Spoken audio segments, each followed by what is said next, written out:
السلام عليكم ورحمة الله وبركاته.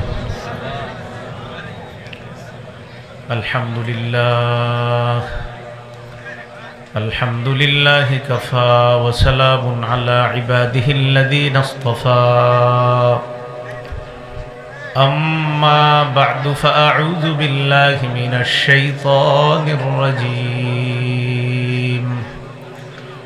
بسم الله الرحمن الرحيم. أذن للذين يقاتلون بأنهم ظلموا وإن الله على نصرهم لقدير.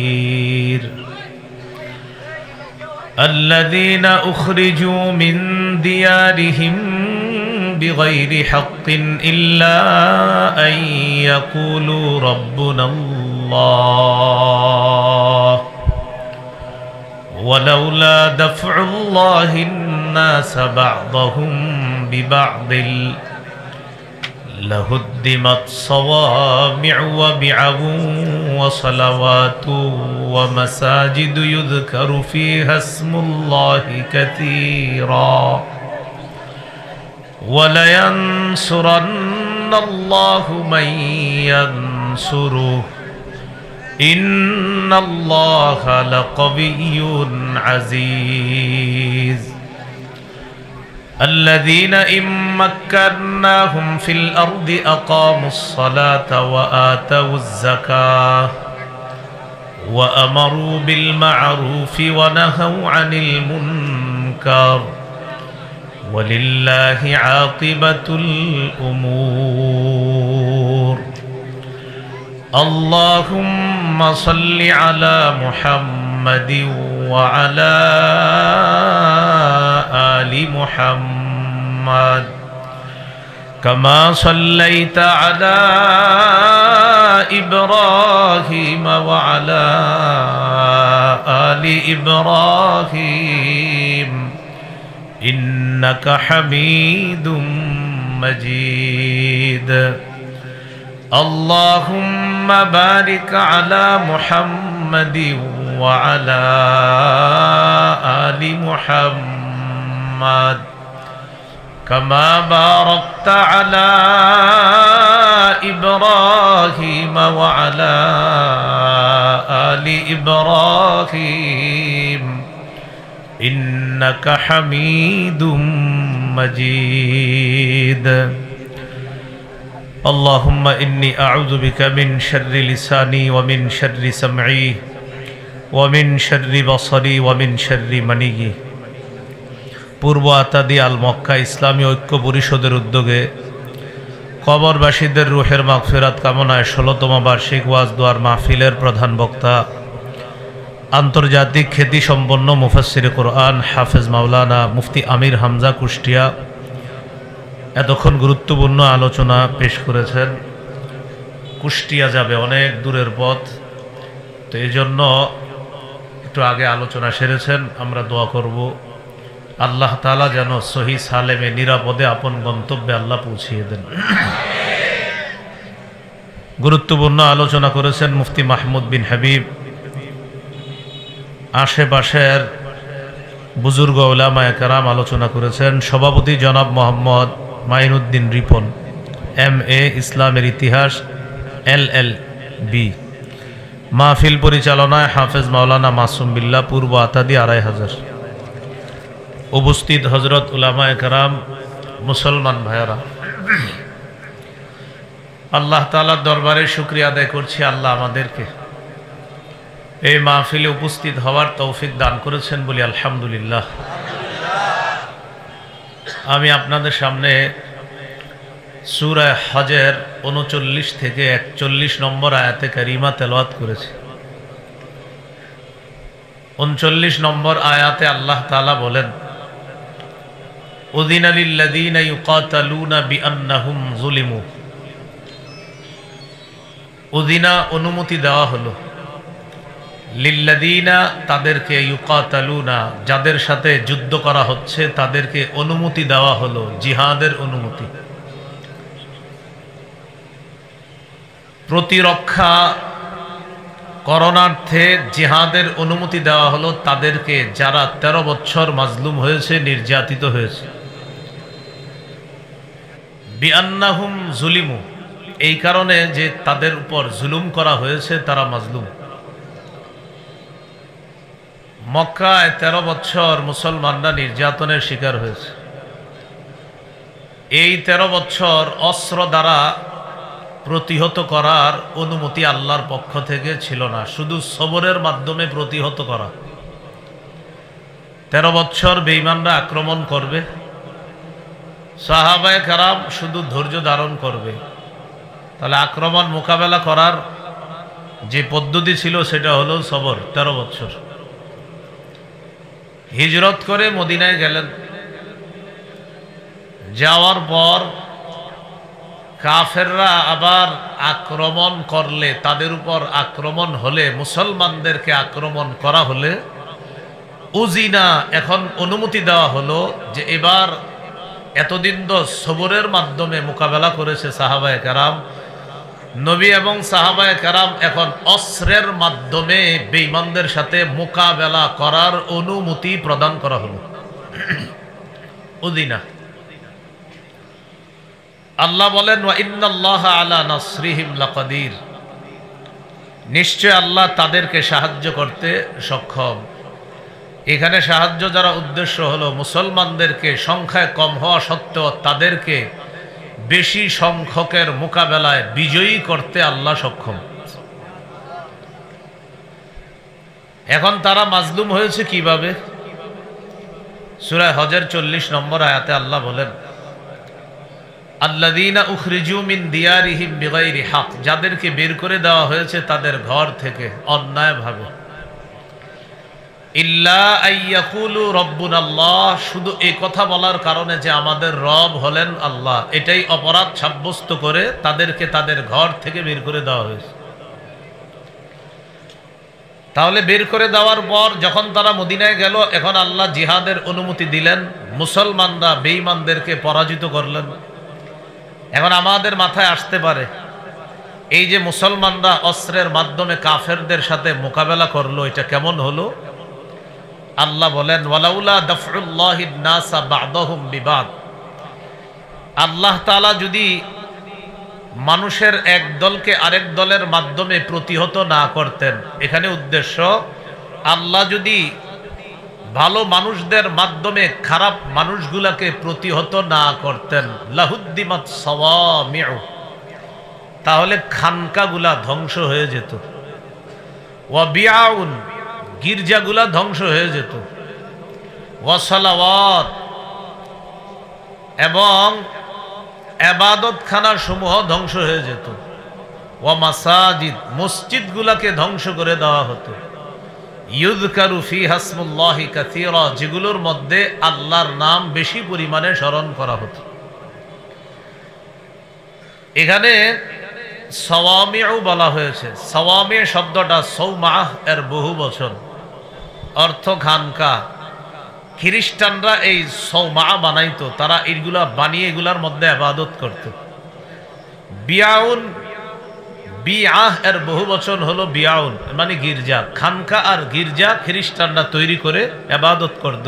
বাকি এখানে খানকা গির্জা দ্বারা উদ্দেশ্য হলো, যখন খ্রিস্টানরা প্রকৃতপক্ষে তাওহীদে বিশ্বাসী ছিল, ওই যুগে আল্লাহ যদি ভালো মানুষের মাধ্যমে খারাপ মানুষগুলা প্রতিহত না করতেন, তাহলে তাওহীদ, যে আল্লাহর একত্ববাদের জন্য, আল্লাহর একত্ববাদ স্বীকৃতি দেওয়ার জন্য মানুষগুলা যে খানকা আর গির্জায় উপস্থিত হতো, যদি আল্লাহ ভালো মানুষ দিয়ে খারাপ মানুষগুলা প্রতিহত না করতেন, ওই খানকা আর গির্জাগুলাকে ধ্বংস করে দেওয়া হতো।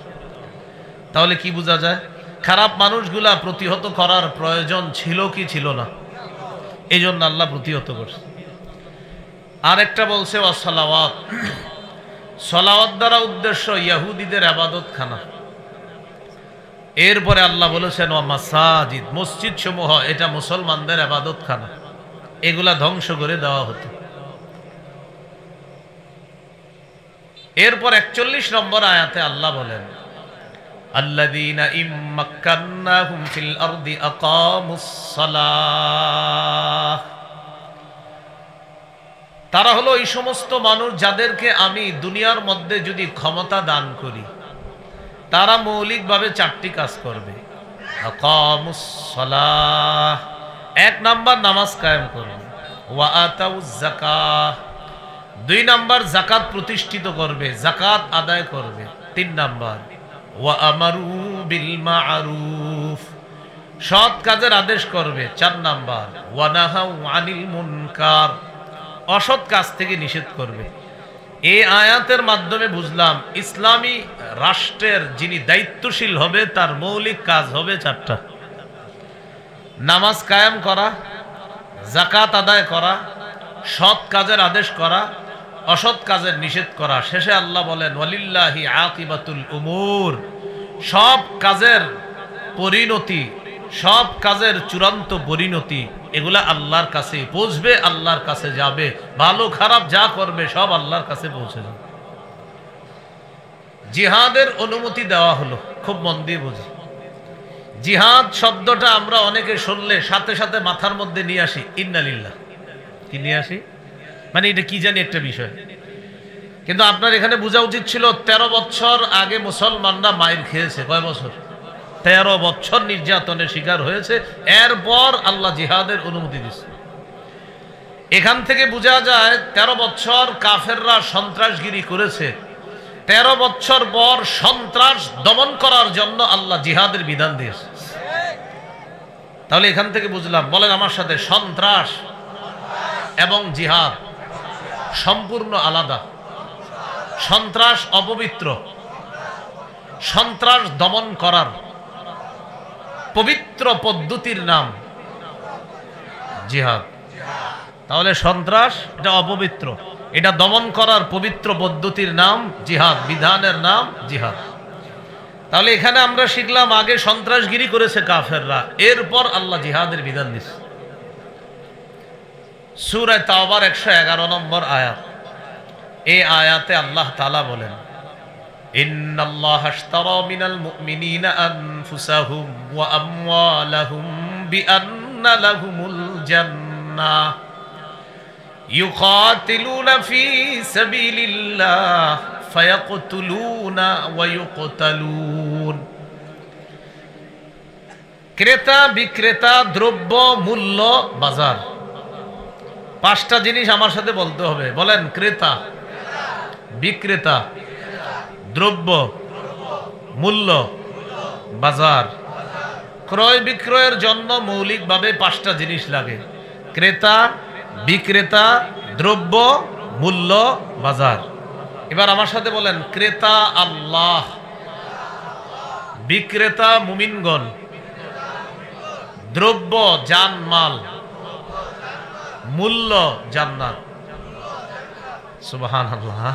থেকে তো নিশ্চয়ই আল্লাহ ক্রয় করেছেন, তাহলে আল্লাহ ক্রেতা। মিনাল মুমিনিনা, মুমিনদের থেকে, মুমিনরা বিক্রেতা। 3 নাম্বার দ্রব্য, আনফুসাহুম ওয়া আমওয়ালাহুম, তাদের জানমাল। তাহলে দ্রব্য পাইলাম, জানমাল। এবার আপনারা বলতে হবে, বলেন তো ক্রেতা কে? বিক্রেতা, দ্রব্য, জানমাল। রয়ে গেল মূল্য, বিআন্না লাহুমুল জান্নাহ, মূল্য হলো আল্লাহর দেওয়া জান্নাত।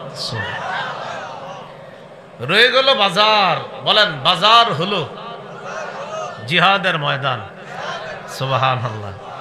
ইউকাতিলুনা ফি সাবিলিল্লাহ, তারা আল্লাহর রাস্তায় লড়াই করবে। ফায়াকতুলুনা ওয়া ইউকতালুন, আল্লাহর রাস্তায় লড়াই করে অন্যদেরকে হত্যা করে জাহান্নামে পাঠাবে, অথবা তাদেরকে শহীদ করা হবে, তারা আল্লাহর জান্নাতের মেহমান হয়ে যাবে। তাহলে এবার আমি বলবো না, আপনারা বলতে হবে, ক্রেতা, বিক্রেতা, দ্রব্য, মূল্য, বাজার, জিহাদের ময়দান। এই তো মাশাআল্লাহ, ক্রেতা আল্লাহ, বিক্রেতা মুমিনগণ, দ্রব্য জানমাল, মূল্য জান্নাত, আর বাজার জিহাদের ময়দান। তাহলে বলেন তো, জিহাদের নিয়ত আমাদের সকলের আছে? না থাকলে মুনাফিকি মৃত্যু হবে। আবু দাউদের হাদিস 2502 নম্বর হাদিস, 2502 নম্বর হাদিস। قال رسول الله صلى الله عليه وسلم من مات ولم يغزو ওয়ালাম ইউহাদ্দিস নাফসাহু বিল গাজবি মাতা আলা শুবাতিন মিন নিফাক। যে ব্যক্তি মৃত্যুবরণ করলো এমন অবস্থায় যে সে জিহাদ করলো না অথবা জিহাদের সংকল্প করলো না, নবীজি বলেন সে মুনাফিকি মৃত্যুবরণ করলো। তাহলে মুসলমান মাত্রই হয়তো জিহাদ করতে হবে, কিন্তু জিহাদ সুযোগ যদি নাও পাই জিহাদের সংকল্প সকলের রাখতে হবে। তাহলে কোনো মুসলমান যদি এমন অবস্থায় মারা যায় যে সে জিহাদ করলো না অথবা জিহাদের সংকল্প করলো না, সে কেমন যেন এক ধরনের মুনাফিকি মৃত্যুবরণ করলো। আল্লাহ আমাদের সকলকে জিহাদের নিয়ত যেন আমরা সব সময় রাখতে পারি, আল্লাহ তৌফিক দান করেন। আবু দাউদের 2503 নম্বর হাদিস, রাসূলুল্লাহ সাল্লাল্লাহু আলাইহি সাল্লাম বলেন, মান লাম ইয়াগজু, যে ব্যক্তি জিহাদ করলো না, ওয়ায়ুজাহিজ গাজিয়া, অথবা কোন মুজাহিদকে জিহাদের সরঞ্জাম প্রস্তুত করে দিল না। এক নাম্বার, যে ব্যক্তি জিহাদ করলো না অথবা কোন মুজাহিদকে জিহাদের সরঞ্জাম প্রস্তুত করে দিল না। আও ইয়াখলুফ গাজিয়ান ফি আহলিহি বিখাইরিন, অথবা মুজাহিদের অনুপস্থিতিতে তাদের পরিবারের খোঁজ খবর নেয় নাই। এক নাম্বার, যে ব্যক্তি জিহাদ করে নাই অথবা কোনো মুজাহিদকে জিহাদের সরঞ্জাম প্রস্তুত করে দেয় নাই, অথবা মুজাহিদ জিহাদের ময়দানে থাকা অবস্থায় তার পরিবারের খোঁজ খবর নেয় নাই, নবীজি বলেন ইল্লা আসাবাহুমুল্লাহু বিকারিআতিন ক্বাবলা ইয়াউমিল কিয়ামা, আল্লাহ না করেন কিয়ামতের আগে এই ব্যক্তিকে আল্লাহ আযাব দ্বারা পাকড়াও করবে। বলি নাউযুবিল্লাহ। হয়তো জিহাদ করতে হবে, না হয় মুজাহিদকে প্রস্তুত করে দিতে হবে, না হয় মুজাহিদের পরিবারের খোঁজ খবর রাখতে হবে। বর্তমানে ফিলিস্তিনের মুসলমান যারা, আমাদের তাদের জন্য করণীয় কর্তব্য, এক নাম্বার হয় তাদের পক্ষ হয়ে জিহাদে সরাসরি অংশগ্রহণ করতে হবে, যেহেতু এটা আমরা প্রাচীরের বাধার কারণে পারছি না। দুই নাম্বার, আমাদের তাদের কাছে অর্থ দিয়ে সহযোগিতা পাঠাতে হবে তাদের জন্য। তিন নাম্বার, ইআদাদ, জিহাদের প্রস্তুতি রাখতে হবে। এটা কিন্তু আমাদের জন্য সুযোগ আছে, জিহাদের প্রস্তুতি রাখা। একটা হলো তাদের পক্ষে জিহাদ করা, আপনি পারলেন না প্রাচীরের বাধা, বিভিন্ন বাধার কারণে। দুই নাম্বার, ইআদাদ, প্রস্তুতি নিতে হবে যে আল্লাহ কখনো তৌফিক দিলে, রাষ্ট্র ব্যবস্থা করে দিলে আমি সশরীরে ফিলিস্তিন গিয়ে জিহাদ করব। তিন নাম্বার, এটা আপনি পারতেছেন না, তাদের জন্য আপনি নুসরত পাঠানো, সাহায্য পাঠানো, অর্থ পাঠানো, যেটা আমাদের দেশের মুসলমানরা পাঠাই দিচ্ছে। চার নাম্বার, তাদের বিরুদ্ধে যারা কাজ করে, যারা তাদের বিরুদ্ধে লড়াই করে, বোমা মারে, অস্ত্র দিয়ে তাদেরকে আঘাত করে, এই অস্ত্র বোমা যেই সমস্ত অর্থের মাধ্যমে তারা সংগ্রহ করে, ওই অর্থ যেই পণ্যগুলা বিক্রয় করে তারা সংগ্রহ করে, এই পণ্যগুলা মুসলমানরা বয়কট করে। এই চারটা কাজ ফিলিস্তিনের পক্ষে আপনার করতে হবে। হয়তো জিহাদ করা পারছেন না, প্রস্তুতি নেওয়া পারছেন না, সহযোগিতা পাঠানো এটাও আপনি পারতেছেন না টাকার অভাবে, অন্তত তাদের বিরুদ্ধে যেই সমস্ত পণ্যের মাধ্যমে অর্থ সংগ্রহ করা হয় এই পণ্যগুলা আমরা বয়কট করা। মনে থাকবেন ইনশাল্লাহ এই চারটা কাজ। তাহলে চলে আসি আগের কথায়। বলেন তো 13 বছর কাফেররা যেটা করেছে এটার নাম কি? সন্ত্রাস। আল্লাহ অনুমতি দিয়েছে জিহাদের, এটা হলো পবিত্র বিধান জিহাদ। এরপরে রাসূল সাল্লাল্লাহু আলাইহি সাল্লাম মদিনায় গেলেন, ইসলামী রাষ্ট্র কায়েম করলেন। ইসলামী রাষ্ট্র কায়েম করার পর আল্লাহ বলেন সেখানে যাদেরকে আমি ক্ষমতায় বসাই তাদের কাজ হবে মৌলিকভাবে চারটা। এখন একটা কথা মনে রাখা, আমরা যদিও বিভিন্ন পদ্ধতিতে শান্তি তালাশ করি, কিন্তু আপনি বিশ্বাস করেন, লিখে রাখেন সাদা কাগজে, খেলাফত ব্যবস্থা ছাড়া মুসলমানদের চূড়ান্ত শান্তি আসবে না, আসতে পারে না। এই জন্য মুসলমান খেলাফত ব্যবস্থার দিকে এগিয়ে যেতে হবে। এখন খেলাফত প্রতিষ্ঠিত হবে কিভাবে বলেন? খেলাফত প্রতিষ্ঠিত হওয়ার শর্ত দুইটা। বলেন তো, খেলাফত প্রতিষ্ঠিত হওয়ার শর্ত কয়টা? বলেন ঈমান, নেক আমল। বলেন ঈমান, নেক আমল। ঈমান এবং নেক আমলের, বলেন, যাদের মধ্যে পরিপূর্ণ পাওয়া যাবে তাদের জন্য আল্লাহ 3টি ওয়াদা করেছেন। এক নাম্বার, খলিফা বানাবেন। 2 নাম্বার, দিন প্রতিষ্ঠিত করে দিবেন। 3 নাম্বার, ভয়ের পর নিরাপত্তা দান করবেন। এই 3টা ওয়াদা। সূরা নূরের 55 নম্বর আয়াতে আল্লাহ বলেন, ওয়াদাল্লাহুল্লাযীনা আমানু মিনকুম ওয়া আমিলুস সালিহাত লা ইস্তাখলিফান্নাহুম ফিল আরদি কামা ইস্তাখলাফাল্লাযীনা মিন ক্বাবলিহিম ওয়া লা ইউমাক্কিনান্না লাহুম দীনাহুমুল্লাযী ইরতাদা লাহুম ওয়া লা ইউবাদদিলান্নাহুম মিন বা'দি খাউফিহিম আমনা। আল্লাহ বলেন, তোমাদের মধ্যে যারা ঈমান এনেছে এবং নেক কাজ করেছে তাদেরকে আল্লাহ ওয়াদা করেছেন, এক নাম্বার, লা ইস্তাখলিফান্নাহুম ফিল আরদ কামা ইস্তাখলাফাল্লাযীনা মিন ক্বাবলিহিম, তাদের পূর্ববর্তীদেরকে যেমন আল্লাহ জমিনে খলিফা বানিয়েছেন তাদেরকেও আল্লাহ খলিফা বানাবেন। দুই নাম্বার, ওয়া লা ইউমাক্কিনান্না লাহুম দীনাহুমুল্লাযী ইরতাদা লাহুম, আল্লাহ তাদের জন্য তাদের দিনকে প্রতিষ্ঠিত করে দিবেন, যেই দিন আল্লাহ মুমিনদের জন্য পছন্দ করেছে। সুবহানাল্লাহ। আল্লাহর পছন্দনীয় দিনের নাম কি? ইসলাম। বলেন, আল্লাহর পছন্দনীয় দিনের নাম কি? ইসলাম। এই জন্য মনে রাখতে হবে, ইদানিং কালে একটা স্লোগান শোনা যায়, ধর্ম যার যার রাষ্ট্র সবার। এটা স্লোগান আছে না? না, সঠিক স্লোগান না। ধর্ম যার যার রাষ্ট্র সবার সঠিক স্লোগান না। সঠিক ধর্ম আল্লাহর, রাষ্ট্র আল্লাহর। রাষ্ট্রগান আল্লাহর। বলেন রাষ্ট্রগান। ধর্ম আগে ছিল অন্যটা, ধর্ম যার যার, ওটা ছিল উৎসব সবার। তো এটা বুঝতে পারছে যে না, এটা হুজুরদের সামনে টিকা যাবে না এই স্লোগানে। পরে স্লোগান পাল্টাইলো ধর্ম যার যার রাষ্ট্র সবার। না, এই স্লোগানও সঠিক না। মনোনীত ধর্ম আল্লাহর, রাষ্ট্র আল্লাহর। এটা মাথায় রাখতে হবে। তো দুই নাম্বার, ওয়ালা ইউমাক্কিনান্না লাহুম দীনাহুমুল্লাযী ইরতাদা লাহুম, অবশ্যই আল্লাহ তাদের জন্য তাদের সেই দিনকে প্রতিষ্ঠিত করে দিবেন, যে দিন আল্লাহ তাদের জন্য মনোনীত করেছেন। তো আল্লাহর মনোনীত দিনের নাম কি? মুহতারাম মুফতি আমির হামজা সাহেব নারী বিষয়ক সংস্কার কমিশন নিয়ে কথা বলতেছিলেন। ওখানে উনি কয়েকটা পয়েন্ট বলেছে, সময়ের অভাবে সবগুলো বলতে পারে নাই। একটা পয়েন্ট আছে এমন, সেখানে তাদের দাবি হলো সংবিধানের শুরুতে নির্দিষ্ট কোনো ধর্মকে অনুসরণ করা এটা দরকার নাই, এটা প্রয়োজন নাই। মানে সরাসরি বলে না ইসলামের কথা, বলতেছে নির্দিষ্ট কোনো ধর্মের অনুসরণ করা কি দরকার, মানে বিসমিল্লাহ বাদ দেন। এটার দ্বারা সূরা আলী ইমরানের 19 এবং 85 নম্বর আয়াতকে অস্বীকার করা।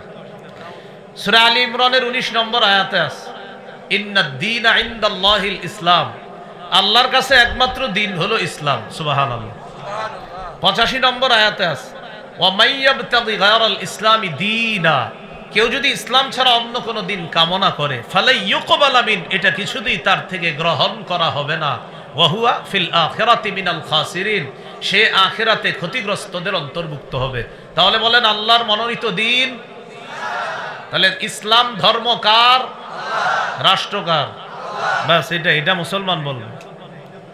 তাহলে দুই নম্বর, তাদের মনোনীত দিনকে আল্লাহ প্রতিষ্ঠিত করে দিবেন, যেটা আল্লাহ মুমিনদের জন্য নির্বাচন করেছেন। তিন নাম্বার, ওয়ালা ইউবাদদিলান্নাহুম মিন বা'দি খাউফিহিম আমনা, তারা যে ভয়ের মধ্যে আছে এই ভয়ের পরিবর্তে আল্লাহ তাদের জন্য নিরাপত্তা সাব্যস্ত করবেন, তাদের ভয়টাকে আল্লাহ নিরাপত্তা দ্বারা পরিবর্তন করে দিবেন।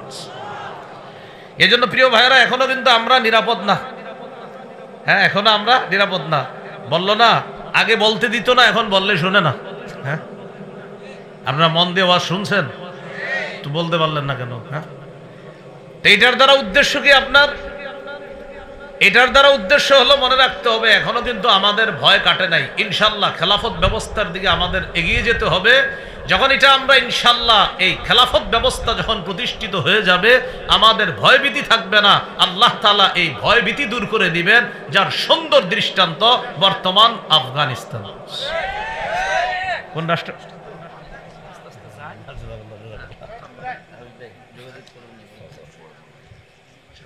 তো ঈমান এবং নেক আমল, এটা হলো খেলাফত প্রতিষ্ঠিত হওয়ার পূর্ব শর্ত। তো মনে রাখতে হবে ঈমান এবং নেক আমল। এবার আমার সাথে বলেন, খেলাফত প্রতিষ্ঠিত হওয়ার পদ্ধতি দুইটা। বলেন, শর্ত কয়টা? দুইটা, ঈমান নেক আমল। আর পদ্ধতি কয়টা? আবার বুঝেন, শর্ত কয়টা? ঈমান নেক আমল। এবার বলেন পদ্ধতি কয়টা? বলেন দাওয়াত, জিহাদ। তাহলে আপনারা বলবেন শর্ত কয়টা? এক নাম্বার ঈমান নেক আমল। এবার বলেন পদ্ধতি কয়টা? দাওয়াত, জিহাদ। তাহলে খেলাফতের শর্ত দুইটা, পদ্ধতি দুইটা। শর্ত দুইটা হলো ঈমান, নেক আমল, পদ্ধতি দুইটা হলো দাওয়াত এবং জিহাদ। আল্লাহ আমাদের সকলকে জিহাদের ব্যাপারে যেন সঠিক মানসিকতা আমরা লালন করতে পারি, আল্লাহ তৌফিক দান করেন। এখন আমি আপনাদের কাছে জানতে চাই, আমাদের এই দেশে ইসলামী হুকুমত কায়েম হোক, এটা চাই কারা কারা? ইনশাআল্লাহ সবাই চাই তো ইনশাআল্লাহ? এবার হাত নামান, মূল আলোচনায় চলে আসে। তাহলে নির্যাতিত হওয়ার পর মুসলমানরা চলে গেলেন মদিনায়, ইসলামী রাষ্ট্র কায়েম হলো।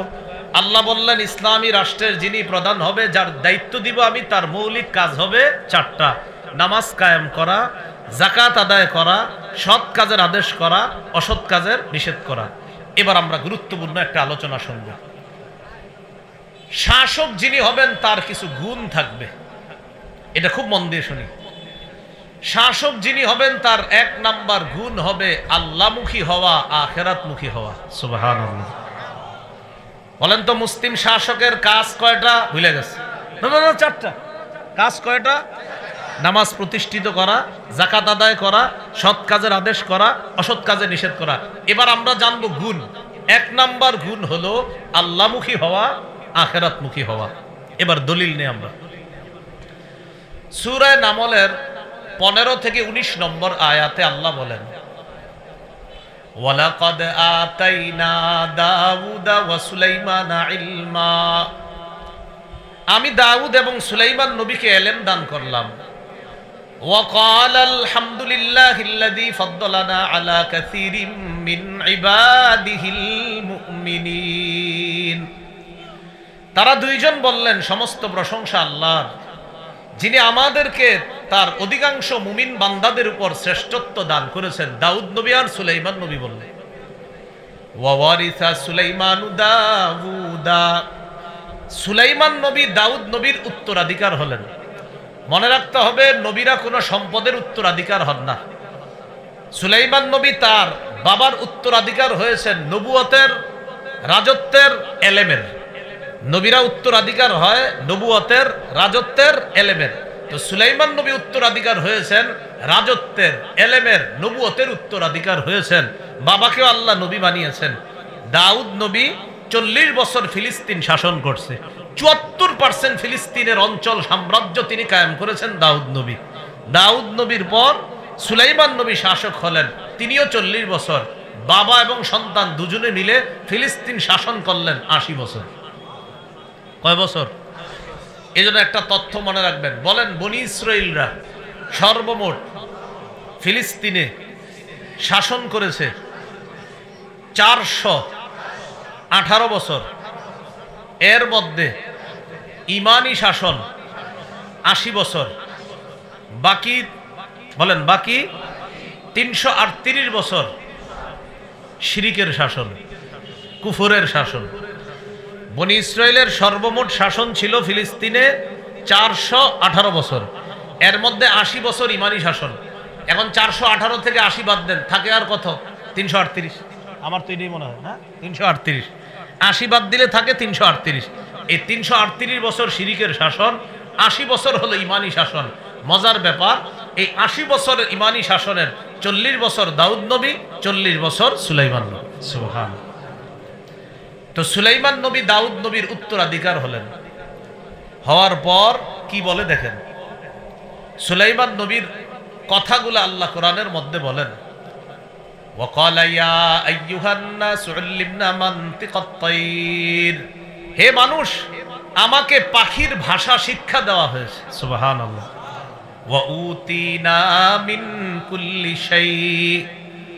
আমাকে সব বিষয় দেওয়া হয়েছে আল্লাহর পক্ষ থেকে। সুলাইমান নবী কি বলে দেখেন, ইন্না হাযা লাহুয়াল ফাদলুল মুবিন।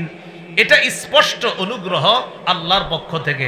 বলেন তো, সুলাইমান নবী রাজত্ব নবুয়ত পাওয়ার পরেও অনুগ্রহ স্বীকার করলেন কার? এই জন্য যিনি মুসলিম শাসক হবেন তার এক নাম্বার গুণ হবে তিনি আল্লাহমুখী হবেন। তার যত নেয়ামত দিবে সব নেয়ামতের কৃতিত্ব দিবে তিনি আল্লাহকে। এরপর কি বলে দেখেন, ওয়াহুশিরা লিসুলাইমানা জুনুদুহু মিনাল জিন্নি ওয়াল ইনসি ওয়াত তাইরি ফাহুম ইউজাউন।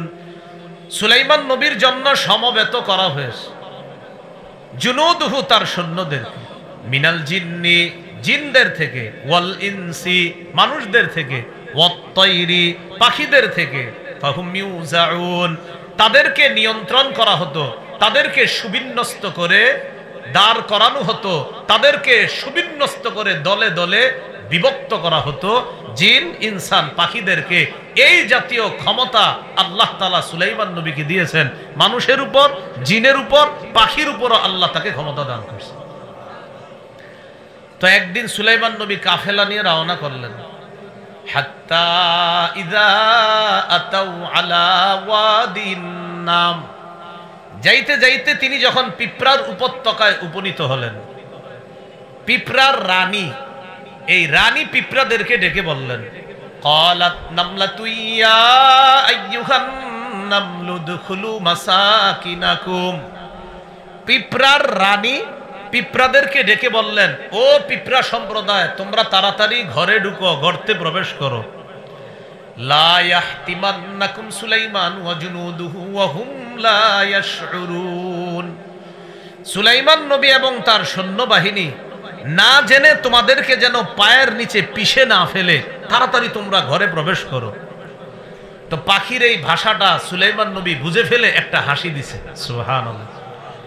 ফাতাবাসসামা দাহিকাম মিন কাওলিহা, পুরো বিষয়টা বুঝবেন। সুলাইমান নবী পিঁপড়ার ভাষা বুঝে একটা স্মিত হাসি দিলেন। ওয়াকালা রব্বি আউজি'নি আন আশকুরা নি'মাতাকা আল্লাতী আন'আমতা আলাইয়া ওয়া আলা ওয়ালিদাইয়া। সাথে সাথে বললেন, ও আমার রব, আমাকে তৌফিক দান করেন, আমি যেন আপনার নেয়ামতের শুকরিয়া আদায় করতে পারি। যে নেয়ামত আমার উপর দান করেছেন, কি নেয়ামত? আমাকে পাখির ভাষা শিক্ষা দিয়েছেন, মানুষের উপর, জিনের উপর, পাখির উপর আমাকে কর্তৃত্ব দিয়েছেন। শুধু তাই না, আমি বাতাসকে কথা বললে সেই বাতাসও আমার কথা শোনে, আপনি বাতাসকেও আমার অনুগামী করে দিয়েছেন। এখন একটু বুঝেন আমার মূল কথা। তো সুলাইমান নবী বলতেছে, আল্লাহ আমাকে তৌফিক দেন, আমি যেন আপনার নিয়ামতের শুকরিয়া আদায় করতে পারি। যে নিয়ামত আমাকে দিয়েছেন, আমার বাবাকেও দিয়েছেন। ওয়া আন আ'মালা সালিহান তারদাহ, আল্লাহ আমি যেন এমন ভালো কাজ করতে পারি যে কাজে আপনি খুশি হন। ওয়া আদখিলনি বিরহমাতিকা ফি ইবাদিকাস সালিহিন, আল্লাহ আপনি আপনার রহমতের মাধ্যমে আমাকে আপনার নেক বান্দাদের ভিতরে প্রবেশ করায়া দেন, অন্তর্ভুক্ত করান। আয়াতের অনুবাদগুলা মজা করে শুনছেন, এবার মূল কথাটা শুনেন। সুলাইমান নবী নবুয়ত পাওয়ার পর, রাজত্ব পাওয়ার পর, পাখির ভাষা বুঝে, বাতাসের কথা সব কিছু বুঝার পরেও সুলাইমান নবী শুকরিয়া আদায় করে কার? সব কৃতিত্ব দিতেছে কাকে? এজন্য মুসলিম শাসক যিনি হবে, তার এক নাম্বার গুণ হবে তিনি আল্লাহমুখী হবে, আখিরাতমুখী হবে।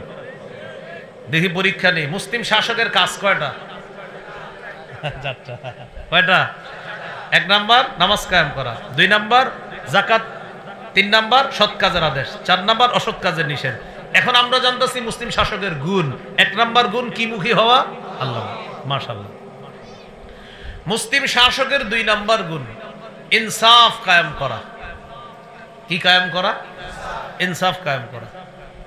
সূরা সাদের 26 নম্বর আয়াতে আল্লাহ বলেন, ইয়া দাউদ ইন্না জাআলনাকা খলিফাতান ফিল আরদ, হে দাউদ আমি আপনাকে পৃথিবীতে খলিফা বানিয়েছি।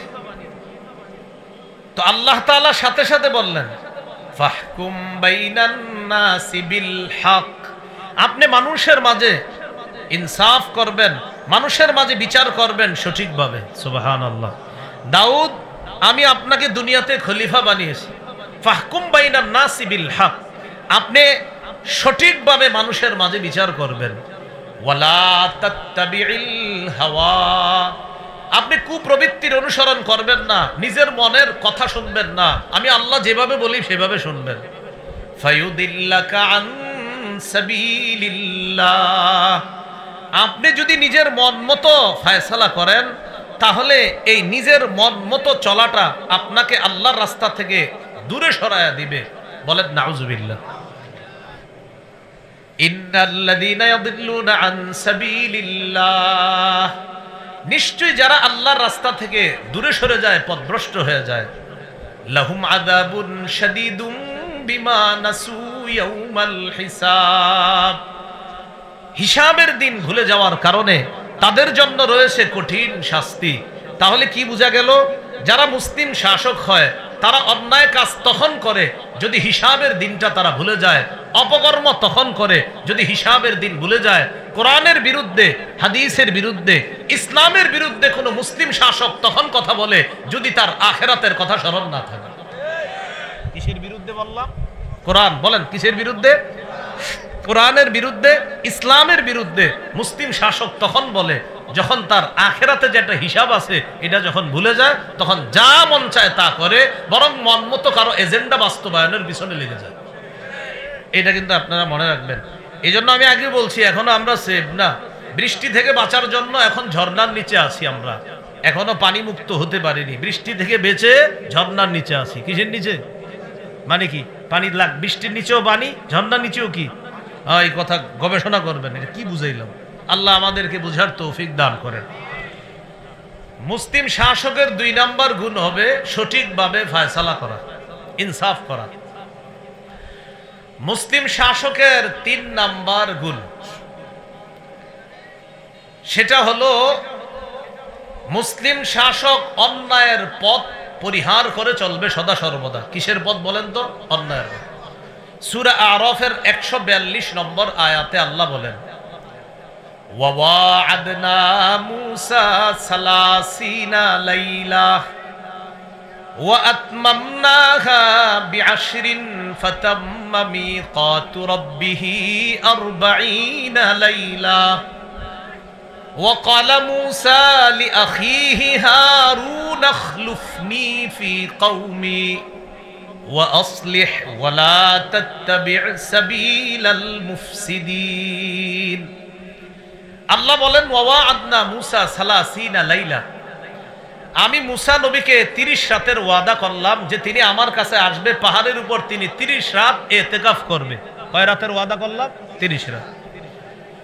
30 রাতের পর আমি কি করলাম? ওয়া আতমামনাহা বি'আশরিন, আমি আল্লাহ আরো 10 দিয়ে সেটাকে পুরা করলাম। তাহলে 30 আর 10 কত হয়? 40।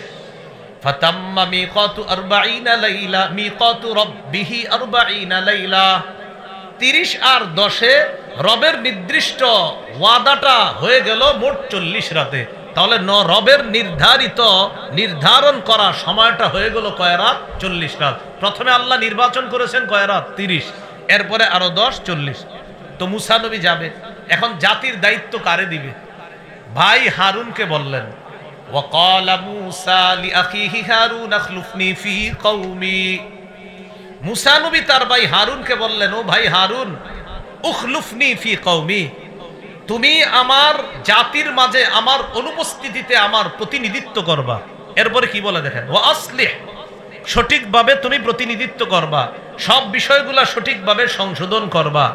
ওয়ালা তাত্তাবি' সাবিলাল মুফসিদিন, ফাসাদ সৃষ্টিকারীদের রাস্তা তুমি অনুসরণ করো না, ফাসাদ সৃষ্টিকারীদের রাস্তা তুমি অনুসরণ করবা না, এটা বলে দিলেন।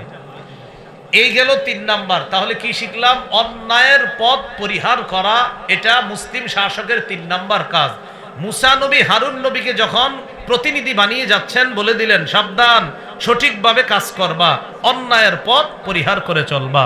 তাহলে মুসলিম শাসকের 3 নাম্বার গুণ অন্যায়ের পথ পরিহার করা। 4 নাম্বারটা মন দিয়ে শুনেন, খুব মন দেন। 4 নাম্বার মুসলিম শাসকের 4 নাম্বার গুণ, সেটা হলো সূরা কাহফের 83 নম্বর আয়াত থেকে 91 নম্বর আয়াত পর্যন্ত আল্লাহ লম্বা একটা আলোচনা করেছে। আপনারা একটু মন দিয়ে শুনলে বলতে পারি। তো আগে বলি সেই বিষয়টা কি। সেটা হলো জাতির চাহিদা সঠিকভাবে, জনগণের চাহিদা সঠিকভাবে পূরণ করা। কি বললাম? জনগণের চাহিদা সঠিকভাবে পূরণ করে। এবার একটা বাংলা বলেন আমার সাথে, বলেন শিষ্টের লালন, বলেন দুষ্টের দমন। আবার শিষ্টের লালন, দুষ্টের দমন, এটা মুসলিম শাসকের 4 নাম্বার গুণ। এবার আমরা আয়াত থেকে জেনে নিই 4 নাম্বার গুণটা। সূরা কাহফের 83 থেকে 91 নম্বর আয়াতে আল্লাহ বলেন, ওয়াসআলুনাকা আন যিল করনাইন, নবী কাফেররা আপনাকে বাদশা যুলকরনাইন সম্পর্কে জিজ্ঞাসা করে। কুল সাআতলু আলাইকুম মিনহু যিকরা, নবী আপনি বলেন আমি তোমাদেরকে যুলকরনাইন বাদশা সম্পর্কে তোমাদেরকে আলোচনা করে শুনিয়ে দিচ্ছি। এরপরে আল্লাহ বলেন ইন্না মাক্কান্না লাহু ফিল আরদ, আমি যুলকরনাইন বাদশাকে ক্ষমতা দান করলাম, শক্তি দান করলাম। ওয়া আতাইনাহু মিন কুল্লি শাইইন সাবাবা, আমি তাকে সব উপকরণ দান করলাম। উপকরণ দ্বারা উদ্দেশ্য কি? যুলকরনাইন বাদশাকে আল্লাহ এমন একটা যোগ্যতা দান করছেন, তিনি চাইলে কোনো কিছুর মাধ্যমে বিভিন্ন জিনিস মুহূর্তের মধ্যে প্রস্তুত করে পারতেন। এই ক্ষমতা যুলকরনাইন বাদশাকে আল্লাহ দান করছেন। এবার দেখেন তিনি কি করছেন, তিনি 3টা সফর করছেন। বলেন কয়টা? বলেন পৃথিবীর যেখানে সূর্য অস্ত হয় কোন দিকে? পশ্চিমে। এবার বলেন পৃথিবীর পশ্চিমে, পৃথিবীর পূর্বে, 3 নাম্বার কারো মতে বলেন পৃথিবীর উত্তরে। এই 3টা সফর করছে যুলকরনাইন বাদশা। 1 নাম্বার সফর পৃথিবীর একদম পশ্চিমে, যার পরে আর কেউ বসবাস করে না সেখানে, যেখানে সূর্য ডুবে। 2 নাম্বার সফর যেখান থেকে সূর্য ওঠে, যার পাশে আর কেউ বসবাস করে না, পৃথিবীর একদম পূর্ব পাশে। এ হলো 2টা সফর।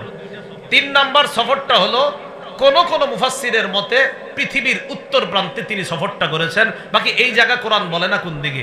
2টা কথা কোরআন বলেছে, 3 নাম্বারটা কোরআন বলে না। তবে মুফাসসিরিনে কেরাম গবেষণা করে বলেন 3 নাম্বার সফরটা হয়েছে তার পৃথিবীর উত্তরে। এবার কোরআনের আয়াতের থেকে আমরা অনুবাদটা শুনবো, শোনার আগে সফর 2টা শুনি। আমাদের এখন মূল আলোচনা মুসলিম শাসকের 4 নাম্বার গুণ, শিষ্টের লালন, দুষ্টের দমন। যুলকরনাইন বাদশার প্রথম সফরটা জানি পৃথিবীর কোন পাশে হয়েছে? পশ্চিম, একদম পশ্চিম। এই এলাকায় পশ্চিম কোনটা? হাত দিয়া দেখান, এটা নাকি?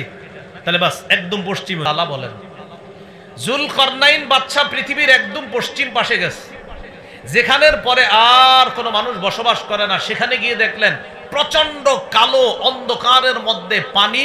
ওই পানিগুলা মনে হয় যে কাদার মধ্যে, আর ওই কাদা পানির মধ্যে, কাদা জলাশয়ের মধ্যে সূর্যটা ডুবে যাচ্ছে।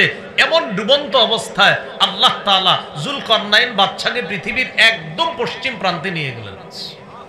উনি গিয়ে দেখে কি যে সূর্যটা কেমন যেন একটা কাদা মাটির মধ্যে ডুবে যাচ্ছে। তা আল্লাহ তাআলা কি বলে দেখেন, ফাআতবাআ সাবাবা হাত্তা ইযা বালাগা মাগরিবাশ শামসি ওয়াজাদাহা তাগরুবু ফি আইনিন হামিআ। যুলকরনাইন বাদশা একটা রাস্তা অবলম্বন করল। রাস্তা অবলম্বন করার পর যাইতে যাইতে চলে গেলেন কোথায়? হাত্তা ইযা বালাগা মাগরিবাশ শামস, চলতে চলতে তিনি সূর্য অস্ত যেখানে হয় সেখানে পৌঁছে গেলেন।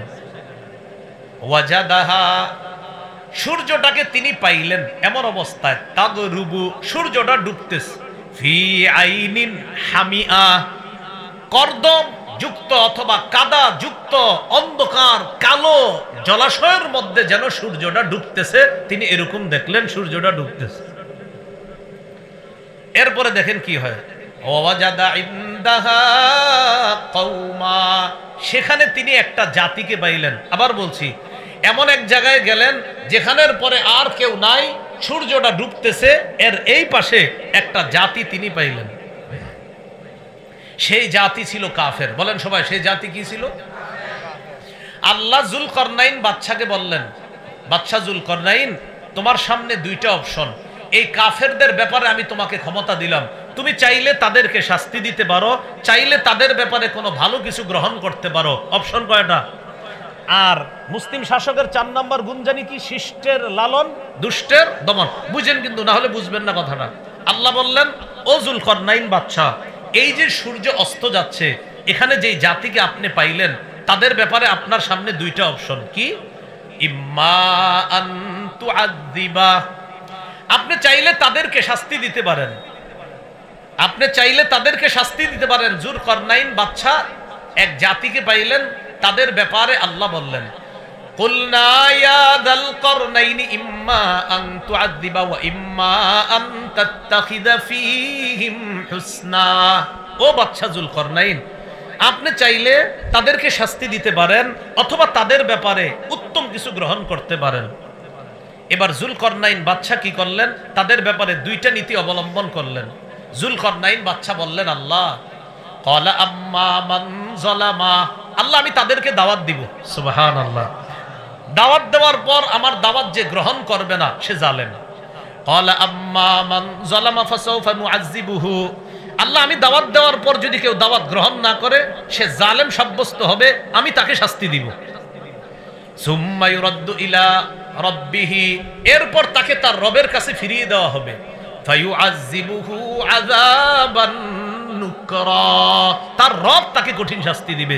আমি তো শাস্তি দিবই, তার রবও তাকে শাস্তি দিবে। তাহলে তাদের সামনে দুইটা অপশন, একটা হলো হয়তো আযাব দেওয়া, আরেকটা হলো ভালো কিছু গ্রহণ করা। যুলকরনাইন বাদশা বললেন, আল্লাহ আমি দাওয়াত দিব, দাওয়াত দেওয়ার পর যদি গ্রহণ না করে সে জালেম সাব্যস্ত হবে, তাকে শাস্তি দিব। আর যদি দাওয়াত গ্রহণ করে, ওয়া আম্মা মান আমানা ওয়া আমিলা সালিহা, আমার দাওয়াত গ্রহণ করে যে ঈমান আনবে, নেক কাজ করবে, ফালাহু জাযাআনিল হুসনা, তার জন্য রয়েছে জাযাআনিল হুসনা, উত্তম প্রতিদানের ব্যবস্থা থাকবে তার জন্য। এবার বলেন তো যুলকরনাইন বাদশাকে আল্লাহ কয়টা অপশন দিছে? হয়তো শাস্তি দিতে পারেন, না হয় ভালো কিছু গ্রহণ করতে পারেন। যুলকরনাইন বাদশা বুদ্ধিমত্তা খাটিয়ে বললেন, আল্লাহ আমি তাদের সামনে দাওয়াত পেশ করব, দাওয়াত যারা গ্রহণ করবে না তাদেরকে দিব শাস্তি, যারা গ্রহণ করবে তাদের জন্য রয়েছে উত্তম প্রতিদান। তাহলে শাস্তি যাদেরকে দিবে এটা হলো দুষ্টের দমন, উত্তম প্রতিদান যাদেরকে দিবে এটা হলো শিষ্টের লালন। আল্লাহ জানে বুঝছে কিনা? যাদের ব্যাপারে উত্তম কিছু গ্রহণ করবে এটা হলো শিষ্টের লালন, আর যাদেরকে শাস্তি দিবে এটা হলো দুষ্টের দমন, যে এগুলা ভালো না, এগুলা দেশের জন্য সমস্যা, এটা হলো দুষ্টের দমন। আর যারা ভালো এটা হলো শিষ্টের লালন। তাহলে এখান থেকে বোঝা যায় দেশের জন্য যারা কল্যাণের কাজ করে তাদেরকে দেশের পক্ষ থেকে লালন করা দরকার, দেশের ক্ষতি যারা করতে চায় তাদেরকে দমন করা দরকার।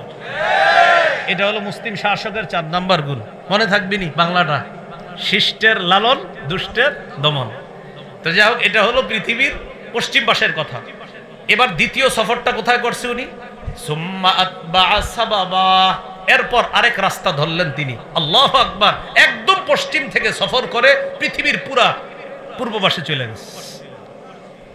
হাত্তা ইদা বালাগা মাতলিআশ শামসি, চলতে চলতে তিনি চলে গেলেন সূর্য যেখানে উদিত হয় সেখানে। সেখানে যাওয়ার পর এক জাতিকে পাইলেন, সেই জাতীয় ওই জাতির মতো তাদের ব্যাপারে আল্লাহ দুইটা অপশন দিয়েছেন। যদিও আয়াতে অপশনের কথা নাই, তবে মুফাসসিরিন কেরাম বলেন অপশনের কথা যদিও আয়াতে নাই, কিন্তু ওই আয়াত পূর্বর পশ্চিমের যে ঘটনাটা, ওই ঘটনা আর পূর্বের ঘটনা একই রকম। কারণ তিনি পৃথিবীর পশ্চিম পাশে গিয়ে যাদেরকে পেয়েছে তারাও ছিল কাফের, আর পৃথিবীর পূর্ব পাশে যাদেরকে পেয়েছে তারাও কাফের। আর কাফেরদের ব্যাপারে আল্লাহ বলে দিলেন দুইটা কাজ গ্রহণ করতে পারেন, হয়তো শাস্তি, না হয় ভালো কিছু। তখন তিনি ওই পূর্ব পাশে যাওয়ার পরেও তিনি তাদের সামনে দাওয়াত দিলেন। দাওয়াত দেওয়ার পর যারা দাওয়াত গ্রহণ করলো না তাদেরকে শাস্তি দিলেন, শত্রু হিসাবে চিহ্নিত করে। আর যারা দাওয়াত গ্রহণ করলেন তাদেরকে শিষ্টের লালন হিসাবে তাদের জন্য উত্তম পুরস্কারের ব্যবস্থা করলেন। এগুলো মুসলিম শাসকের 4 নাম্বার গুণ। মুসলিম শাসকের 5 নাম্বার গুণ, বলেন আমার সাথে, জাতির কল্যাণে, বলেন অকাতরে বিলিয়ে দেওয়া। মুসলিম শাসক কি করবে? জাতির কল্যাণে সব বিলিয়ে দিবে। এটা কোথায় পাবো আমরা? এটা পাবো ওনার 3 নাম্বার সফরে। কার? ওই যুলকরনাইন বাদশার 3 নাম্বার সফর। যেটা এই 3 নাম্বার সফরের কথা অনেকে আপনারা ঘরে কোরআন পড়েন, এটা পাবেন কোথায়? এটা পাবেন সূরা কাহফের 92 থেকে 97 নম্বর আয়াত। এই আয়াতে আল্লাহ বলেন সুম্মা আতবাআ সাবাবা, যুলকরনাইন বাদশা আরেকটা রাস্তা ধরলেন। হাত্তা ইদা বালাগা বাইনাস সাদদাইনি, তিনি যাইতে যাইতে 2 পাহাড়ের মাঝে গিয়ে বসলেন।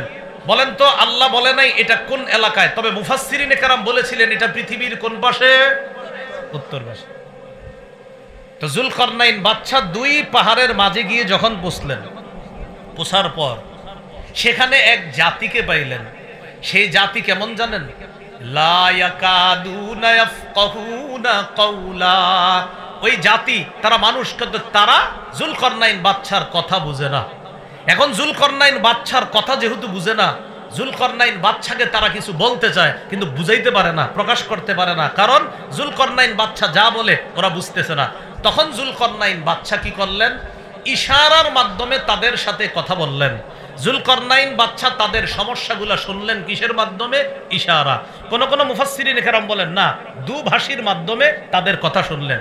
তখন তারা বললেন, ও বাদশা যুলকরনাইন, ইন্না ইয়াজুজা ওয়া মাজুজা মুফসিদুনা ফিল আরদ। পাহাড়ের ওই পাশে দুইটা জাতি আছে, এক জাতির নাম ইয়াজুজ আর একটার নাম মাজুজ, যারা আমরা ইয়াজুজ মাজুজ বলি। মুফসিদুনা ফিল আরদ, তারা দুনিয়াতে ফাসাদ সৃষ্টি করে। তারা মাঝে মাঝে এই পাহাড়ের এই পাশে আইসা আমাদের উপর লুটতরাজ চালায়, আমাদের উপর লুটতরাজ চালিয়ে ডাকাতি করে আমাদের সম্পদগুলা ছিনিয়ে নেয়। এই অভিযোগ দিল কারা? ওই যে আপনার দুই পাহাড়ের মাঝে যাওয়ার পর যেই দলটারে পাইছে তারা অভিযোগ দিল, ও বাদশা যুলকরনাইন, পাহাড়ের ওই পাশ থেকে ইয়াজুজ মাজুজ নামে দুইটা জাতি আমাদেরকে খুব জ্বালায়। তখন তারা একটা প্রস্তাব দিল, ফাহাল নাজআলু লাকা খারজান আলা আন তাজআলা বাইনানা ওয়া বাইনাহুম সাদ্দা।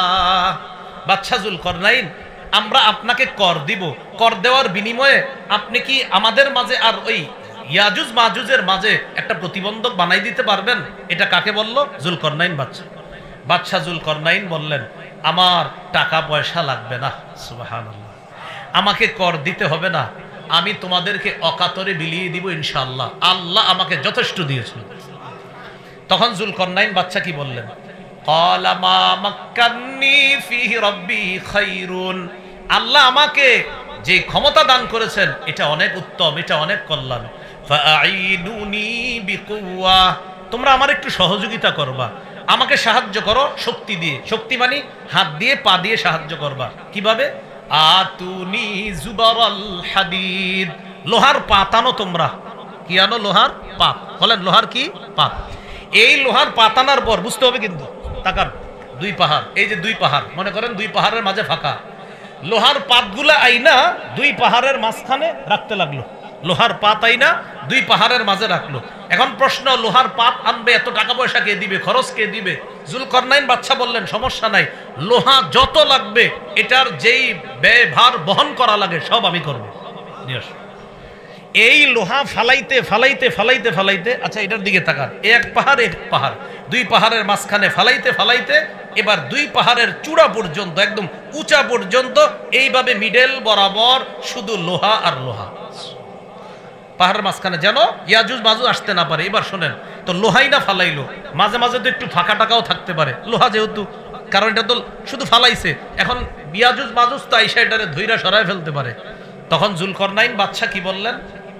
যুলকরনাইন বাদশা কি করলেন দেখেন, হাত্তা ইদা সাওয়া বাইনাস সাদাফাইন, যখন তিনি দুই পাহাড়ের চূড়া দুইটাকে মিডল করলেন, দুই পাহাড়ের চূড়া দুইটার মাঝখানে যখন এইভাবে মিডল করলেন লোহার পাতগুলা ফালাইতে ফালাইতে, তখন তিনি বললেন, কি বললেন? ক্বালানফুখু, এই তোমরা আগুনের মধ্যে হাওয়া দাও, তোমরা আগুনের মধ্যে হাওয়া দাও, প্রচুর হাওয়া দাও, লোহায় আগুন ধরাও আর এখানে হাওয়া দাও। কি দাও? হাওয়া। তখন লোহার মধ্যে হাওয়া দেওয়া হলো, প্রচুর আগুন দেওয়া হলো, হাওয়া দেওয়া হলো। হাত্তা ইদা জালাহু নারা, যখন হাওয়ার মাধ্যমে তামা তৈরি হলো, আপনার আগুনকে যখন কয়লায় পরিণত করা হলো, তখন যুলকরনাইন বাদশা বললেন, কয়লা হয়েছে না, এবার এক কাজ করো তোমরা, আতুনি, তামা নিয়ে আসো, উফরিগ আলাইহি কিতরা, আমি তামাগুলা এবার এই লোহার উপর ঢেলে দিব। তখন তিনি ওই গলিত তামা লোহার উপর ঢেলে দিলেন। লোহার উপর ঢালার পর ওই নিচ থেকে পাহাড়ের চূড়া পর্যন্ত লোহাগুলা তামার মাধ্যমে একটা আরেকটার সাথে মিলে মিশে সমস্ত ছিদ্র বন্ধ হয়ে গেছে।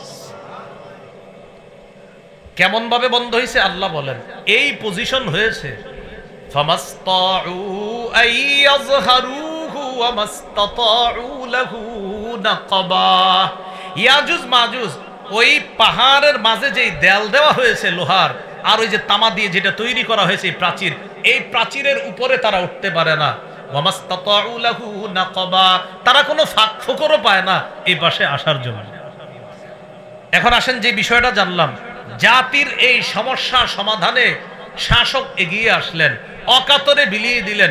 তাদের কাছ থেকে কোনো পারিশ্রমিক চেয়েছে? বলেন সবাই। অথচ আপনি এমনও রাষ্ট্র পাবেন যে রাষ্ট্রে আপনি একটা চাকরির জন্য 20 লাখ, 25 লাখ, 30, 45, 50, 1 কোটিও দিতে হয়। এটা তো হলো না। তাহলে মুসলিম শাসকের 5 নাম্বার বৈশিষ্ট্য, অকাতরে তিনি বিলিয়ে দিবে, জাতির সমস্যার সমাধান করবে। 6 নাম্বার বৈশিষ্ট্য মুসলিম শাসকের, সেটা হলো তিনি জাতির জন্য কিছু করতে পেরে আল্লাহর শুকরিয়া আদায় করবে। সুবহানাল্লাহ। দলিল সূরা কাহাফের 98 নম্বর আয়াত। যুলকরনাইন বাদশা তাদের জন্য এত কিছু করার পর তিনি বললেন, হাদা রাহমাতুম মির রব্বি, এটা আমার রবের পক্ষ থেকে দয়া, অনুগ্রহ। তবে শোনো, এই যে প্রাচীর আমি তৈরি করলাম, আমার রব তৌফিক দিয়েছে তাই তৈরি করলাম। ফাইদা জাআ ওয়াদু রব্বি, আমার রবের ওয়াদা যখন আসবে, এই ওয়াদা মানে কিয়ামতের আগে ইয়াজুজ মাজুজ বের হবে, জাআলাহু দাক্কা, এই প্রাচীরকে আল্লাহ তখন ধ্বংস করে দিবে। তাহলে এই প্রাচীর আমি নির্মাণ করলাম, আল্লাহ আমাকে তৌফিক দিয়েছে। তবে এই প্রাচীর মানুষ যদিও এটাকে কিছু করতে না পারে, তবে এটাকে একজন চূর্ণ বিচূর্ণ করতে পারার ক্ষমতা রাখে। তিনি কে? তাহলে এখানেও একজন প্রশাসক, একজন জনপ্রতিনিধি, মুসলিম শাসকের 6 নাম্বার বৈশিষ্ট্য, মানুষের জন্য কিছু করতে পেরে তিনি নিজের কোনো ক্রেডিট নিবে না, বলবে আমার আল্লাহ তৌফিক দিয়েছে তাই আমি করতে পারলাম, এটা তিনি বলবে। এ হলো 6 নাম্বার। 7 নাম্বার বৈশিষ্ট্য, বলেন আমার সাথে, রক্ষণাবেক্ষণ সম্পর্কে, বলেন মজুদ সম্পর্কে, অর্থনীতি সম্পর্কে যথেষ্ট সজাগ থাকা। কি থাকা বলেন তো? যথেষ্ট সজাগ থাকা। সূরা ইউসুফের 55 নম্বর আয়াত। ইউসুফ আলাইহিস সালাতু ওয়াস সালাম মিশরের আজিজকে বললেন, ইজআলনি আলা খাজাইনিল আরদ, আমাকে আপনি খাদ্য গুদামের দায়িত্ব দেন, আমাকে আপনি অর্থ সম্পদ রক্ষণাবেক্ষণের দায়িত্ব দেন। এই কথা বলার পর তিনি বললেন, ইন্নী হাফিজুন আলিম, আমি রক্ষণাবেক্ষণকারী, আলিমুন, এবং যথেষ্ট বুদ্ধি রাখি এই ব্যাপারে। এই আয়াত দ্বারা কি বোঝা যায়? বুখারীর এক হাদিসে আছে, নেতৃত্ব চাওয়া নিষেধ। নবীজি বলছে নেতৃত্ব চেয়ে নিবা না, আল্লাহ দিলে ভালো কথা। কিন্তু এই আয়াত দ্বারা বোঝা যায় কখনো কখনো কোন পদ চেয়ে নেওয়া জায়েজ আছে। যখন দেখবে যে সারা দুনিয়া অযোগ্য লোকে ভরপুর, তখন যোগ্য যারা আছে তারা যোগ্যতার আসনে বসে যাওয়া এটা উচিত।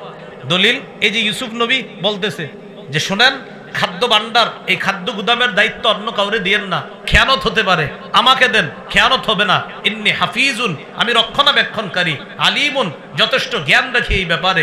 এখান থেকে বোঝা যায় আশেপাশে যদি মনে হয় অন্য মানুষের দ্বারা দেশের ক্ষতি হবে, রাষ্ট্রের ক্ষতি হবে, সেক্ষেত্রে যোগ্য ব্যক্তি যে তিনি নিজে থেকে এগিয়ে আসা, দায়িত্ব নেওয়া কর্তব্য। যদি দেখা যায় যে ক্ষতি হবে তাহলে তার থেকে এটা কর্তব্য। তো এই জন্য ওলামায়ে কেরাম যারা আছে আমাদের দেশে, মাশাআল্লাহ বিজ্ঞ ওলামায়ে কেরাম আছে যারা এইসব বিষয়ে অন্তত আমানতদার, যে আলেম যদি কোনো খাদ্য গুদাম ইত্যাদির দায়িত্ব নেয়, অন্তত তার দ্বারা সামান্য পরিমাণ খেয়ানত হবে না। ইসলামী মাইন্ডের কেউ এই দায়িত্বে বসলে এটা আমরা আশা করতে পারি। এ গেল 7 নাম্বার মুসলিম শাসকের বৈশিষ্ট্য। 8 নাম্বার, বলেন আমার সাথে সবাই, ঘুষ গ্রহণ করবে না। মুসলিম শাসকের 8 নাম্বার বৈশিষ্ট্য, সবাই বলেন কি গ্রহণ করবে না? বলেন সূরা নামল 35-36 নম্বর আয়াত। রানী বিলকিসের নাম শুনছেন নি? রানী বিলকিসের কাছে চিঠি পাঠাইছে সুলাইমান নবী, এই তুমি আসো আমার কাছে আত্মসমর্পণ করো, না হয় খবর আছে। রানী বিলকিস চিন্তা করে সিদ্ধান্ত স্থির করলো, আমি একটা পরীক্ষা চালাবো, সুলাইমান বাদশার কাছে আমি কিছু হাদিয়া পাঠাবো। হাদিয়া যদি সে গ্রহণ করে তাহলে বুঝবো উনি দুনিয়াদার, আর আমার তেমন কোনো টেনশন নাই, বুঝবো ঘুষ টুস দিয়ে আমি ভালো থাকতে পারবো। এটা রানী বিলকিসের চিন্তা। আর যদি গ্রহণ না করে তাহলে বুঝবো তিনি দুনিয়াদার বাদশা না, তখন আমি আত্মসমর্পণ করে তার আনুগত্য স্বীকার করে আল্লাহর উপরে আমি ঈমান আনব। 35 নম্বর আয়াতটা দেখেন সূরা নামলের, ইন্নী মুরসিলাতুন ইলাইহিম বিহাদিয়া। রানী বিলকিস বলতেছে আমি সুলাইমান নবীর কাছে তাদের কাছে হাদিয়া পাঠাবো।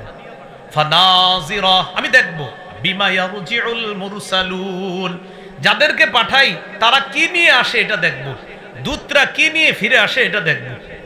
তো সুলাইমান নবীর কাছে হাদিয়া চলে গেছে। ফালাম্মা জাআ সুলাইমান, হাদিয়া নিয়ে যখন প্রতিনিধিরা সুলাইমান নবীর কাছে গেলেন, সুলাইমান নবী বললেন, আতুমিদ্দুনানি বিমাল, তোমরা কি আমাকে টাকা পয়সা দিয়ে, মাল সম্পদ দিয়ে সাহায্য করতে চাও?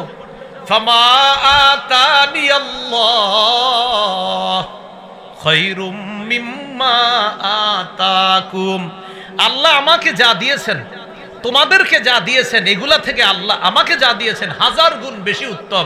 যাও এগুলা ফেরত নিয়ে যাও, এগুলা আমার দরকার নাই। দূতরা যখন এই উপঢৌকন ফেরত নিয়ে গেছে, ঘোষ খাওয়ানো যখন যায় নাই, রানী বিলকিস বুঝতে পারছে তিনি সত্যিকার অর্থে বাদশাহ, আল্লাহর নবী।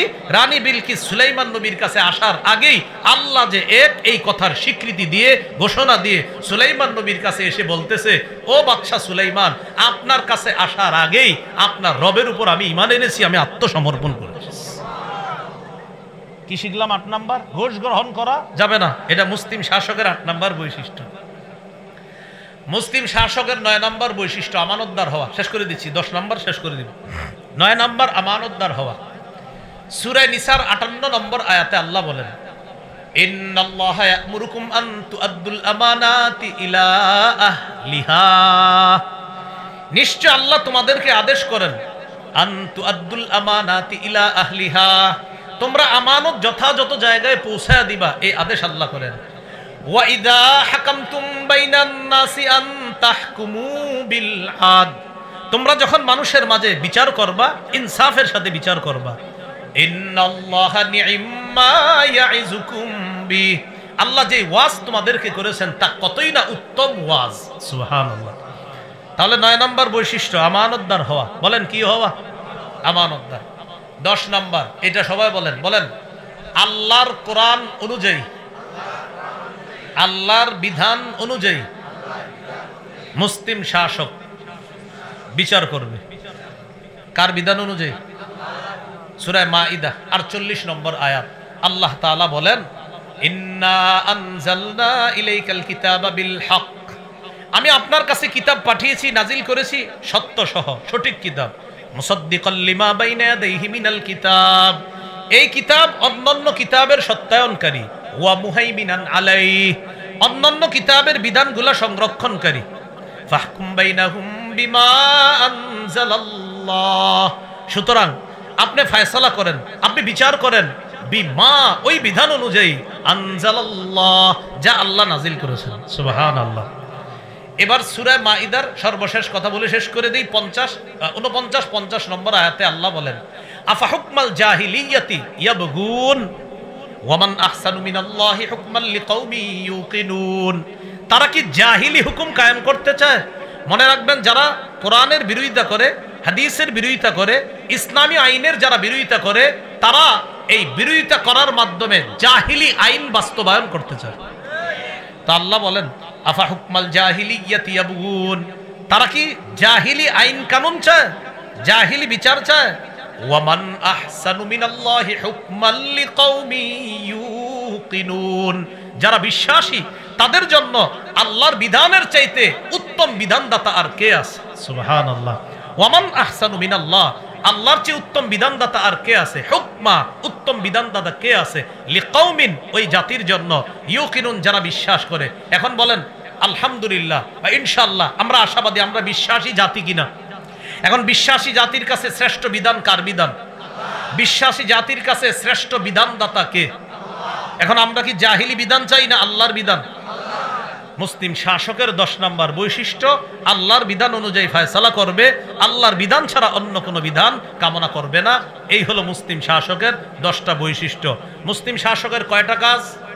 না, কাজ 4টা। মাশাআল্লাহ, কাজ কয়টা আর বৈশিষ্ট্য কয়টা বললাম? এই পর্যন্তই থাক। আল্লাহ আমাদের সকলকে, আচ্ছা একটু পূর্বে রয়ে গেছে, খেলাফত কায়েমের শর্ত কয়টা? 2টা। ঈমান নেক আমল পদ্ধতি কয়টা?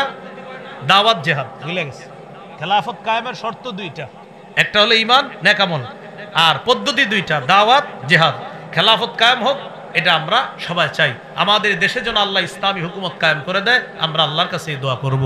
আল্লাহ আমাদের সকলকে যে কথাগুলো শুনলাম বললাম, বিশেষ করে মুসলিম শাসকের যে গুণাবলী, আল্লাহ আমাদের এই দেশে যেন ইসলামী একটা রাষ্ট্র ব্যবস্থা, এই দেশটাকে আল্লাহ বানায়া যেন আমাদের দেশে এমন শাসক আল্লাহ তৈরি করে দেয়।